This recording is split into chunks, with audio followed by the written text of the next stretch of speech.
We have Vishy Anand on the board, focusing in. It's a big day for him. He's trailing Garry Kasparov by 1 point in Clutch Chess 2025. This is day 2 that we are starting off with a rapid game. And while Vishy is sitting, Garry arrives running to the game. He's a bit late. And there he is. The two rivals, the two legends facing off against each other. Garry will have the white pieces in this one. He shakes hands with Vishy. And today is the second day of Clutch Chess, which means that the players will get 2 points for the win. Vishy starts the clock. Let's have a look at the initial position. We have Rook, Bishop, King, Rook, Bishop, Knight, Knight and Queen. The first move, he begins with Pawn to E4.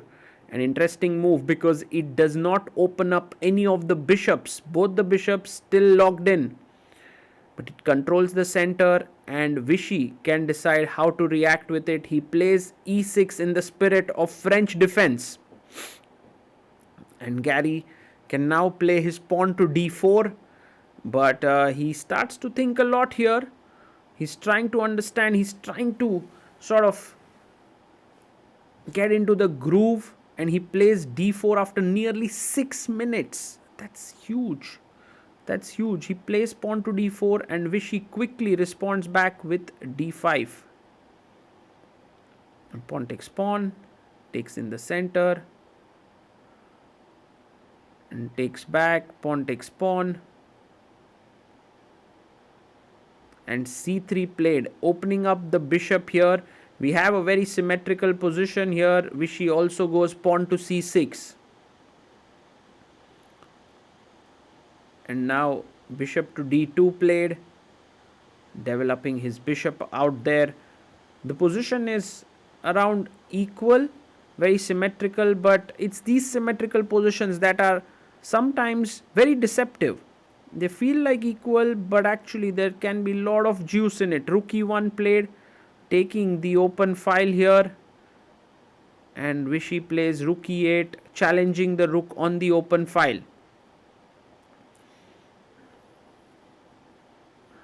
And Garry takes the rook, rook takes E8, bishop takes E8 on the board. And now pawn comes up to G3, opening up the path of the queen. And Vishy also goes pawn to G6. We have knight bishop coming to C2. And bishop to D6. The bishops are improved, and Garry touches the king and castles here, and so does Anand. He just touches the king and brings the rook over. So both players have long castled, but Garry has 12 minutes on the clock. Vishy has 16. It feels like Garry is trying too hard here to get an advantage. He brings his other rook to E1 now, taking the open E file. And Vishy goes bishop D7, improving the position of the bishop.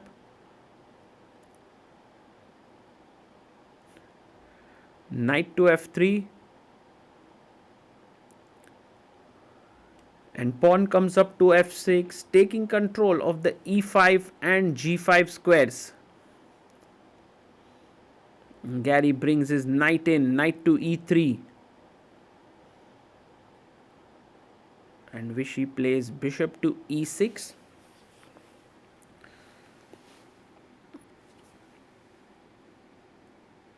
Queen F1 played.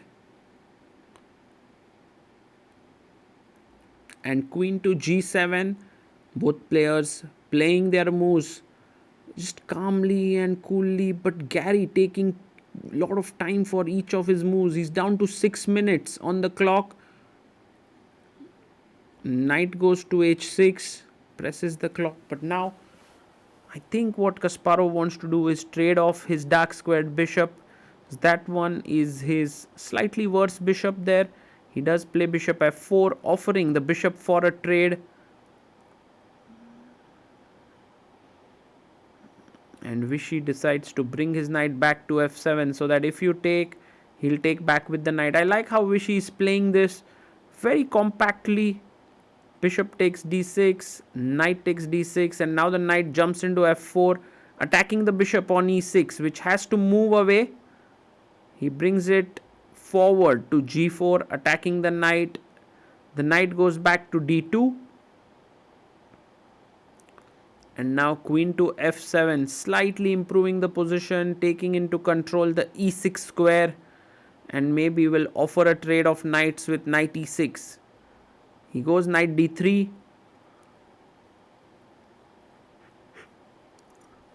Looking at the c5 square, rook e8.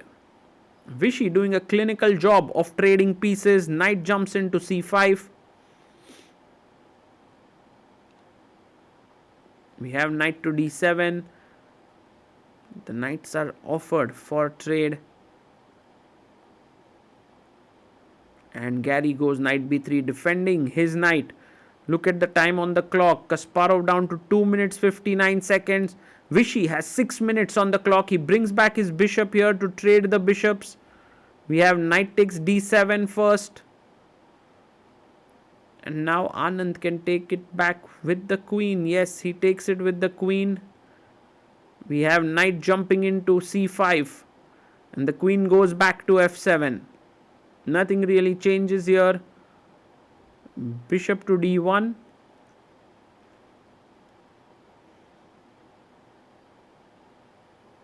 And takes rook, queen takes rook.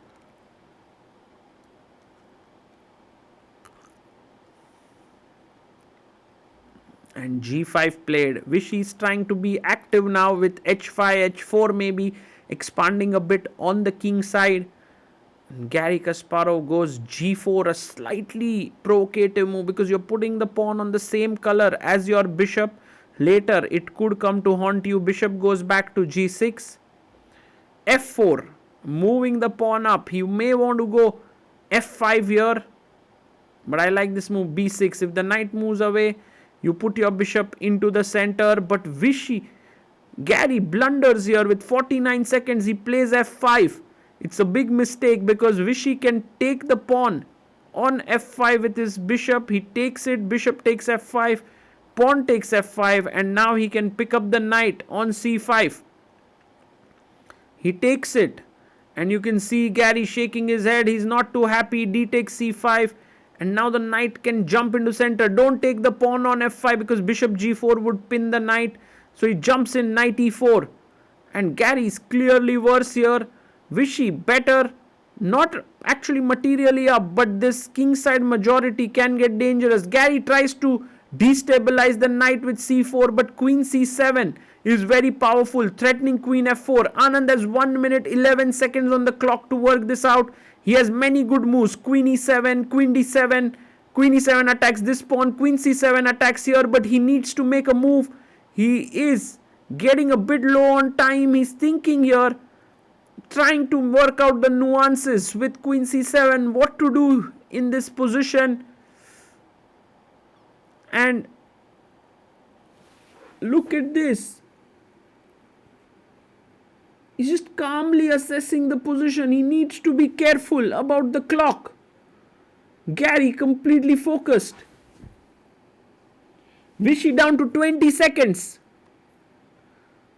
Well, the point is after queen c7, you have queen f4 check, h2 is hanging. There's so many problems. And Garry is surprised that Vishy is not making his move. 10, 9, 8, 7. Go Vishy, make the move. Don't lose this game on time. You are clearly better. Vishy about to make his move. No. Oh, Garry shows the clock. Vishy is shocked. He loses on time. Oh my God.